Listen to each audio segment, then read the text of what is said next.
नमस्कार, जय हिंद दोस्तों। स्वागत है आपका अपने YouTube channel important MCQ by Sandeep में।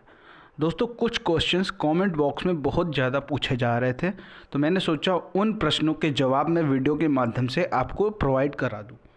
दोस्तों, यहाँ पर कई क्वेश्चन ऐसे हैं जो कई बार पूछे जा रहे हैं। जैसे यहाँ पर लिखा हुआ है, बैक पेपर कितने बार दे सकते हैं, कई लोगों ने पूछा है। स्क्रूटनी कितने विषयों में करा सकते हैं, कई लोगों ने पूछा है। कितने विषयों में फेल होने पर सेमेस्टर बैक हो जाएगा, यानी कितने सब्जेक्ट में अगर फेल हो जाएं तो हमें पुनः पिछले सेमेस्टर की परीक्षा देनी पड़ेगी। 2019 बैच सेकंड सेमेस्टर फेल होने पर प्रमोट रद्द हो जाएगा या नहीं, इन सभी क्वेश्चंस के जवाब इस वीडियो के माध्यम से हम आपको देंगे। वीडियो को शुरू करने से पहले वीडियो को लाइक कर लीजिए, और अगर आपने अभी तक चैनल को सब्सक्राइब नहीं किया है तो चैनल को सब्सक्राइब करके घंटे का निशान जरूर दबा लें, ताकि ऐसे ही वीडियो आपको लगातार मिलते रहें।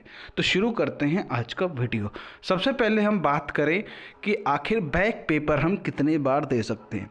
2017 बैच, 2018 बैच, 2019 बैच, जितने भी अभ्यर्थी की बैक लग जाती है तो उनके मन में एक प्रश्न बहुत ज़्यादा उठता है कि आखिर हम कितने बार किसी विषय की बैक परीक्षा दे सकते हैं। तो यहाँ पर मैं एक चीज़ क्लियर कर दूँ, किसी भी परीक्षा को देने के लिए आपको 3 अटेम्प्ट मिलते हैं। तो पहला अटेम्प्ट तो आप रेगुलर परीक्षा के साथ देते हैं, उसके बाद आप कुल मिलाकर 2 बार बैक परीक्षा दे सकते हैं। अगर आपके 2 बार बैक परीक्षा देने के बाद भी आपकी बैक क्लियर नहीं होती है तो आपका सेमेस्टर बैक लग जाता है। तो ये चीज़ आपको क्लियर हो गई होगी कि आखिर बैक पेपर हम कितने बार दे सकते हैं। मान लेते हैं अगर आपकी गणित, मान लेते हैं 2018 बैच का हम एग्जाम्पल लेते हैं, किसी अभ्यर्थी की सेकेंड सेमेस्टर में बैक लगी हुई थी, ठीक है। उसके बाद अभी 2018 के सेकेंड सेमेस्टर बैक का एग्ज़ाम हुआ है। अगर इसमें भी अगर किसी अभ्यर्थी की गणित में बैक लग जाती है तो उसके बाद उसके पास सिर्फ और सिर्फ एक चांस होगा अपनी बैक को क्लियर करने का। ये चीज़ आपको क्लियर हो गई होगी कि अगर कोई 2018 बैच का अभ्यर्थी है, उसकी सेकंड सेमेस्टर में बैक लगी थी गणित में या किसी भी सब्जेक्ट में बैक लगी थी, और उसके बाद अभी उसने सेकंड सेमेस्टर की बैक की परीक्षा भी दी है नवंबर में, अगर इस बार भी बैक लग जाती है तो उसके पास सिर्फ और सिर्फ एक बार ही बैक देने का अवसर बचेगा। अगर इस बार भी वो बैक को क्लियर नहीं कर पाता है तो उसे उस पूरे सेमेस्टर के सभी विषयों की परीक्षा देनी होगी। यानी सेकंड सेमेस्टर के गणित की परीक्षा में बैक बार बार आपकी लग रही है तो उस सेकंड सेमेस्टर की सभी विषयों की परीक्षा आपको देनी होगी। तो ये चीज़ आपको क्लियर हो गई होगी। अब बात करें कि स्क्रूटनी कितने विषयों में करा सकते हैं, कई बार पूछा जा रहा है ये प्रश्न, तो इसका जवाब हम आपको देते हैं। जब आपका रिज़ल्ट घोषित किया जाता है तो ऑनलाइन आपको एक मार्कशीट जारी की जाती है, जो कि इस प्रकार आपको नीचे दिया होता है। उसमें साफ साफ लिखा होता है कि यदि प्रशिक्षु किसी भी विषय की उत्तर पुस्तिका में स्क्रूटनी कराता है तो उसे परीक्षा परिणाम घोषित होने के 30 दिनों के भीतर अपनी स्क्रूटनी के लिए आवेदन करना होगा। और साथ साथ ये भी यहाँ पर लिखा है कि प्रशिक्षु अधिकतम 2 विषयों में ही स्क्रूटनी करा सकता है। तो इस प्रश्न का भी जवाब आपको मिल गया होगा कि आखिर हम कितने विषयों में स्क्रूटनी करा सकते हैं। मान लीजिए आपकी 2 से अधिक विषयों में अगर बैक आती है तो आप मात्र 2 विषयों में ही स्क्रूटनी करवा सकते हैं, इससे ज़्यादा विषयों में स्क्रूटनी नहीं करवा सकते। अब आते हैं अगले प्रश्न पर। अगला प्रश्न है, कितने विषयों में फेल होने पर सेमेस्टर बैक लगेगा। दोस्तों, जैसा कि आप जानते हैं कि जब आपका रिजल्ट घोषित किया जाता है, अगर किसी एक सब्जेक्ट में फेल हो जाते हैं या जो उसकी न्यूनतम 50% होता है कि 50% अगर आप नहीं लाएंगे तो आपकी बैक मानी जाएगी, यानी आप अनुत्तीर्ण घोषित किए जाएंगे।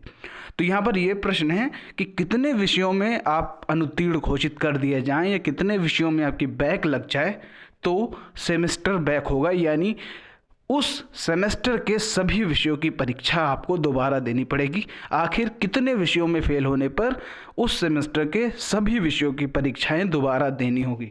तो इस प्रश्न का जवाब भी आपकी मार्कशीट में ही छुपा है।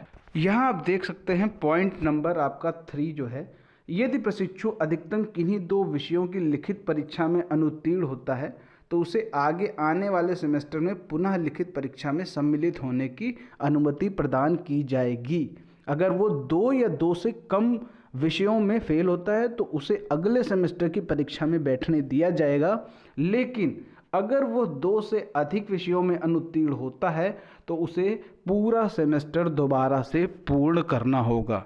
यही चीज़ मैं आपको अभी पहले भी क्लियर करा चुका हूँ। अगर आपकी 1 या 2 विषयों में बैक लगती है तो आपको अगले सेमेस्टर की परीक्षा में बैठने दिया जाएगा, और जिन विषयों में बैक लगती है उन विषयों की परीक्षा आपसे ली जाएगी। अगर 2 से अधिक विषयों में आपकी बैक लगती है तो ये मान के चलिए कि आपको उस सेमेस्टर के सभी विषयों को परीक्षा दोबारा देनी पड़ेगी।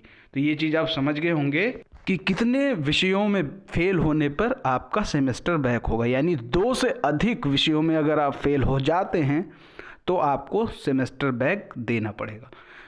चौथे प्रश्न पर आते हैं। 2019 बैच सेकंड सेमेस्टर फेल होने पर प्रमोट रद्द हो जाएगा क्या?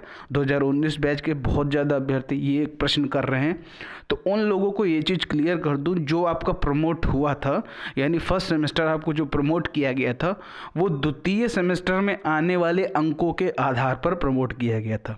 तो यहाँ पर ये चीज़ तो क्लियर हो जाती है कि अगर आप सेकेंड सेमेस्टर में फेल हो जाते हैं, सेकेंड सेमेस्टर में आपकी बैक लगती है, तो आपको प्रथम सेमेस्टर दोबारा से, यानी दोबारा क्या, प्रथम सेमेस्टर की सभी परीक्षाओं के पेपर आपको देने होंगे। यानी आपको जो प्रमोट है, जो आपका प्रमोशन है, वो रद्द कर दिया जाएगा।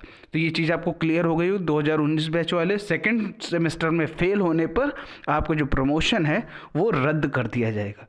दोस्तों, उम्मीद करता हूँ ये चारों प्रश्नों के उत्तर आपको मिल गए होंगे। अगर डीएलएड से संबंधित कोई भी प्रश्न और भी आपके दिमाग में है तो आप नीचे कमेंट बॉक्स में पूछ सकते हैं, उस प्रश्न का जवाब भी आपको ज़रूर दिया जाएगा। उम्मीद करता हूँ कि ये वीडियो पसंद आया होगा। वीडियो पसंद आया तो वीडियो को लाइक करें, शेयर करें। चैनल को सब्सक्राइब नहीं किया है तो चैनल को सब्सक्राइब करके घंटे का निशान जरूर दबाएं। मिलते हैं दोस्तों अगले वीडियो में, तब तक के लिए जय हिंद, जय भारत।